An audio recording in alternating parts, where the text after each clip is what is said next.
యువ వికాసం పేరుతో మార్చి 15న కొత్త scheme ప్రారంభిస్తామన్నారు deputy CM Bhatti Vikramarka.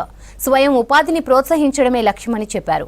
ఇటు ఢిల్లీలో పర్యటించిన కోమటిరెడ్డి ట్రిపుల్ ఇష్యూ, రాష్ట్రానికి విమానాశ్రయాలపై కేంద్ర మంత్రులకు రిక్వెస్ట్ చేశారు. ఇక బీఆర్ఎస్ నేతలపై స్ట్రాంగ్ కౌంటర్ ఇచ్చారు మంత్రులు. రాష్ట్రంలో నడుస్తుంది ఫామ్ హౌస్ పాలన కాదని ప్రజా పాలన అని అన్నారు. రేపటి నుంచి ప్రారంభమయ్యే అసెంబ్లీ సమావేశాలకు సమాయత్తమవుతోంది సర్కార్.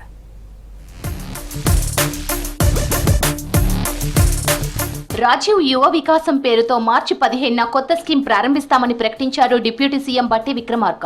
ఎస్సీ, ఎస్టీ, బీసీ, మైనార్టీ కార్పొరేషన్లకు సంబంధించి స్వయం ఉపాధి పథకాలను గుర్తించామన్నారు. ఈ పథకానికి 6,000 కోట్లు ఖర్చు చేయబోతున్నామని చెప్పారు. 5 లక్షల మంది నిరుద్యోగులకు 3 లక్షల వరకు లబ్ధి చేకూరుతుందని చెప్పారు. ఈ నెల 15 నుంచి ఏప్రిల్ 5 వరకు కార్పొరేషన్ల నుంచి దరఖాస్తులు స్వీకరిస్తామన్నారు బట్టి. ఏప్రిల్ 6 నుంచి 31 వరకు లబ్ధిదారుల ఎంపిక, జూన్ 2 నుంచి మంజూరు పత్రాలు ఇస్తామని చెప్పారు. 6,000 కోట్ల రూపాయలతో ఈ అన్ఎంప్లాయిడ్ యూత్ కోసం రాజీవ్ యువ వికాసం పేరుతో రేపు 15 మార్చి 2025 నుంచి ఈ కార్పొరేషన్స్ అప్లికేషన్స్ ఇన్వైట్ చేస్తా ఉన్నారు. రీజనల్ రింగ్ రోడ్డు నిర్మాణం పూర్తి చేసేందుకు కేంద్ర కేబినెట్ ఆమోదం తెలపాలని కేంద్ర మంత్రుల్ని కోరారు మంత్రి కోమటిరెడ్డి వెంకటరెడ్డి. ఢిల్లీలో పర్యటించిన మంత్రి గడ్కరీ రామ్మోహన్ నాయుడుతో భేటీ అయ్యారు. రీజనల్ రింగ్ రోడ్, జాతీయ రహదారులు, ఎయిర్పోర్టుల నిర్మాణం గురించి వినతి పత్రాలు అందించారు. 2 నెలల్లో కేంద్ర కేబినెట్ ఆమోదం తెలుపుతుందని గడ్కరీ హామీ ఇచ్చారని చెప్పారు. హైదరాబాద్ టు విజయవాడ జాతీయ రహదారిని 6 లైన్లుగా మార్చాలని గడ్కరీని కోరామని చెప్పారు. మామునూరు ఎయిర్పోర్టుపై రామ్మోహన్ నాయుడుతో చర్చించామన్నారు. 2.5 ఏళ్లలో ఎయిర్పోర్టు పూర్తి చేస్తామని కేంద్ర మంత్రి హామీ ఇచ్చినట్లు చెప్పారు మంత్రి కోమటిరెడ్డి. తెలంగాణ రాష్ట్ర ప్రభుత్వం తరఫున మా R&B శాఖతో పాటు మా ముఖ్యమంత్రి గారి తరఫున గడ్కరీ గారికి కృతజ్ఞత తెలియజేసుకుంటున్నాం. ఎందుకంటే 2 monthsలోనే అన్ని క్లియర్ చేస్తానని చెప్పి వారు చెప్పడం జరిగింది. పౌర విమానయాన శాఖ మంత్రి రామ్మోహన్ నాయుడు గారిని కలవడం జరిగింది. 1.5-2 years లోపటే పెద్ద ఫ్లైట్లు దిగే విధంగా ఎయిర్పోర్ట్ కంప్లీట్ చేస్తానని చెప్పి వారు హామీ ఇవ్వడం జరిగింది. అనర్హత వేటు పడుతుందనే భయంతో కేసీఆర్ రేపు అసెంబ్లీకి వస్తున్నారని ఆరోపించారు మంత్రి కోమటిరెడ్డి వెంకటరెడ్డి. రాష్ట్రంలో మరో 10 ఏళ్లు సీఎంగా రేవంత్ రెడ్డి ఉంటారని, మార్పు అనేది ప్రచారమే అని చెప్పారు. రాబోయే రోజుల్లో బీఆర్ఎస్ పార్టీ ఉండదని, బ్రహ్మదేవుడు వచ్చినా బీఆర్ఎస్ పార్టీని కాపాడలేరని తెలిపారు. బీసీ కులగణనపై మాట్లాడే హక్కు కేసీఆర్, హరీష్ రావు, కేటీఆర్, కవితకు లేదంటూ మీడియాతో చిట్చాట్లో చెప్పారు కోమటిరెడ్డి వెంకటరెడ్డి. టీడీఆర్ విషయంలో బీఆర్ఎస్ వర్కింగ్ ప్రెసిడెంట్ కేటీఆర్ చేసిన వ్యాఖ్యలకు కౌంటర్ ఇచ్చారు మంత్రి శ్రీధర్ బాబు. కేటీఆర్ మంత్రిగా ఉన్నప్పుడు టీడీఆర్ ఏర్పాటు చేశారని చెప్పారు. టీడీఆర్ ఇంకా ప్రారంభం కాలేదని, వారికి సంబంధించిన అవినీతి బయటపడుతుందనే కేటీఆర్ విమర్శలు, ఆరోపణలు చేస్తున్నారని మండిపడ్డారు మంత్రి శ్రీధర్ బాబు. ఆనాడు జరిగిన అవకతవకలు కానీ, ఆనాడు ఏ విధంగానైతే టీడీఆర్ ఉపయోగించుకొని ఎంతమంది దాన్ని ఆసరగా తీసుకొని ముందుకు పోయినో దానిపైన కూడా మాట్లాడుతాం. టీడీఆర్కు సంబంధించి మొదలే కాదు, ఎక్కడి నుంచి చేస్తుందా, క్యాబినెట్ నుంచి చేస్తుందా?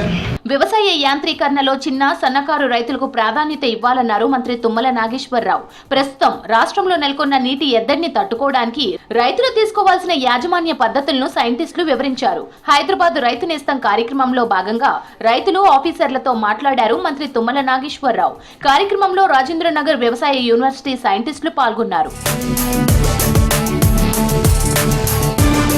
రాష్ట్రంలో నడిచేది ఫామ్ హౌస్ పాలన కాదని, ఇందిరమ్మ పాలనని చెప్పారు రెవెన్యూ శాఖ మంత్రి పొంగులేటి శ్రీనివాసరెడ్డి.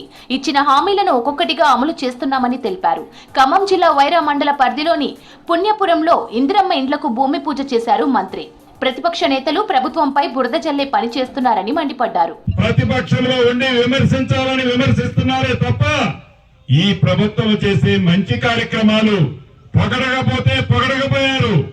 ఏనాడు మంచి చేసేమని చెప్పకపోవటం చాలా దౌర్భాగ్యమని కూడా ఈ వేదిక ద్వారా ప్రతిపక్షానికి తెలియజేస్తున్నాను. ప్రభుత్వ పాఠశాలల్లో సదుపాయాలు, అవకాశాలను విద్యార్థులు ఉపయోగించుకోవాలన్నారు మంత్రి పొన్నం ప్రభాకర్.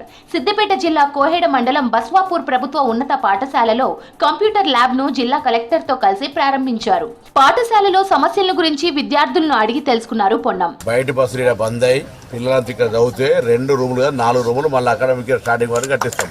స్పోర్ట్స్ అన్ని బయట ప్రైవేట్ స్కూల్ ఏమైనా అంతకని మండలంలో ఇది బస్వాపూర్ అనేది రోల్ మోడల్ స్కూల్ గా ఉండడానికి కొరకు ములుగు జిల్లాలో కొండపర్తి గ్రామాన్ని గవర్నర్ దత్తత తీసుకోవడం శుభ పరిణామమన్నారు మంత్రి సీతక్క.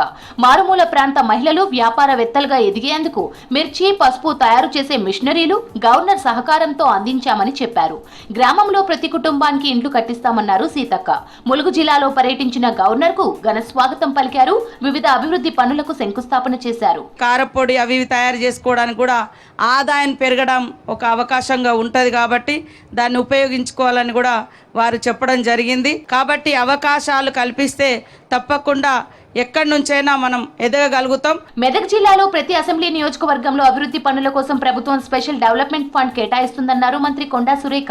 ప్రభుత్వ పథకాలు ప్రజలకు చేరేలా ప్రజాప్రతినిధులు, అధికారులు కలిసి పనిచేయాలన్నారు. ఇందుకోసం ప్రత్యేక ప్రణాళిక తయారు చేసుకోవాలని సూచించారు. మినిస్టర్స్ క్వార్టర్స్ లో మెదక్ జిల్లా ఎమ్మెల్యేలు, ప్రజాప్రతినిధులతో సమావేశమయ్యారు కొండా సురేఖ. గద్దర్ సినీ అవార్డులకు ఎంట్రీలను ఆహ్వానించింది రాష్ట్ర చలనచిత్ర అభివృద్ధి సంస్థ. విధి విధానాలు ఖరారు చేస్తూ జీవో విడుదల చేసింది ప్రభుత్వం. సినిమా రంగానికి విశేష సేవలందించిన పైడి జయరాజ్, కాంతారావు పేర్లపై ప్రత్యేక అవార్డులు ఇవ్వాలని నిర్ణయించింది. ఇప్పటికే సీనియర్ నటుడు ఎం ప్రభాకర్ రెడ్డి పేరుపై ఉన్న అవార్డును కొనసాగించాలని డిసైడ్ చేసింది. 2014 నుంచి 2023 వరకు ఒక్కో సంవత్సరానికి ఒక ఉత్తమ చలనచిత్ర అవార్డు ఇవ్వాలని నిర్ణయించింది. గద్దర్ చలనచిత్ర అవార్డులకు సంబంధించిన దరఖాస్తులు రాష్ట్ర చలనచిత్ర పరిశ్రమ అభివృద్ధి సంస్థ కార్యాలయంలో ఈ నెల 13 నుంచి అందుబాటులో ఉంటాయని తెలిపింది.